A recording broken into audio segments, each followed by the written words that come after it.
ಹೊಳಲು ಸೊಸೈಟಿಯ ನೂತನ ಅಧ್ಯಕ್ಷರಾಗಿ ಎಚ್ಪಿ ಸಚ್ಚಿದಾನಂದ ಎರಡನೇ ಬಾರಿಗೆ ಅವಿರೋಧವಾಗಿ ಆಯ್ಕೆಯಾಗಿದ್ದಾರೆ. ಮಂಡ್ಯ ತಾಲೂಕು ಹೊಳಲು ಗ್ರಾಮದ ಪ್ರಾಥಮಿಕ ಕೃಷಿ ಪತ್ತಿನ ಸಹಕಾರ ಸಂಘದಲ್ಲಿ ನೂತನ ಅಧ್ಯಕ್ಷರಾಗಿ ಎಚ್ಪಿ ಸಚ್ಚಿದಾನಂದ ಅವಿರೋಧವಾಗಿ ಆಯ್ಕೆಯಾಗಿದ್ದಾರೆ.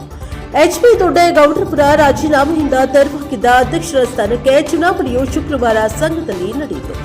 12 ಮಂದಿ ಸದಸ್ಯರ ಬಲವಿರುವ ಸಂಘದಲ್ಲಿ ಎಚ್ಪಿ ಸಚ್ಚಿದಾನಂದ ಹೊರತುಪಡಿಸಿ ಯಾರೂ ನಾಮಪತ್ರವನ್ನ ಸಲ್ಲಿಸಲಿಲ್ಲ. ಆದ್ದರಿಂದ ಚುನಾವಣಾ ಅಧಿಕಾರಿಯಾಗಿ ಹೊಳಲು ಕೃಷಿ ಪತ್ತಿನ ಸಹಕಾರ ಸಂಘದ ಮುಖ್ಯ ಕಾರ್ಯನಿರ್ವಹಣಾ ಅಧಿಕಾರಿಯಾದ ಕೆಎಂ ಹರ್ಷವರ್ಧನ್ ರವರು ಎಚ್ಪಿ ಸಚ್ಚಿದಾನಂದ ಅವರನ್ನ ಅಧ್ಯಕ್ಷರನ್ನಾಗಿ ಅವಿರೋಧವಾಗಿ ಆಯ್ಕೆಯಾಗಿರುವುದನ್ನು ಘೋಷಿಸಿದ್ದಾರೆ.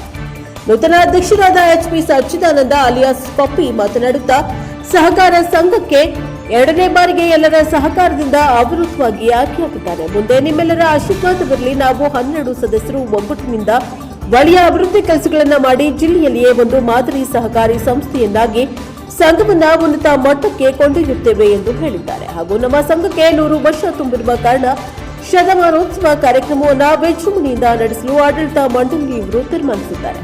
ಆದ್ದರಿಂದ ಗ್ರಾಮಸ್ಥರು ಎಲ್ಲರ ಸಹಕಾರ ನೀಡಬೇಕೆಂದು ಮನವಿಯನ್ನ ಮಾಡಿದ್ದಾರೆ. ಈ ಸಂದರ್ಭದಲ್ಲಿ ಸಂಘದ ಮಾಜಿ ಅಧ್ಯಕ್ಷ ಎಚ್ವಿ ದೊಡ್ಡೇಗೌಡ, ಉಪಾಧ್ಯಕ್ಷರಾದ ಎಚ್ಕೆ ಸವಿತಾ ಹಾಗೂ ಗ್ರಾಮದ ಮುಖಂಡರಾದ ನಾರಾಯಣಿ, ಬುಲೆಟ್ ಶಿವು, ಎಚ್ಬಿ ಶಿವಣ್ಣ, ವಿಜಯ್ ಕುಮಾರ್, ಜಟ್ಟಿ ಕುಮಾರ್, ಎಚ್ಎಸ್ ಯೋಗೇಶ್ ಕುಮಾರ್ ಹಾಜರಿದ್ದರು.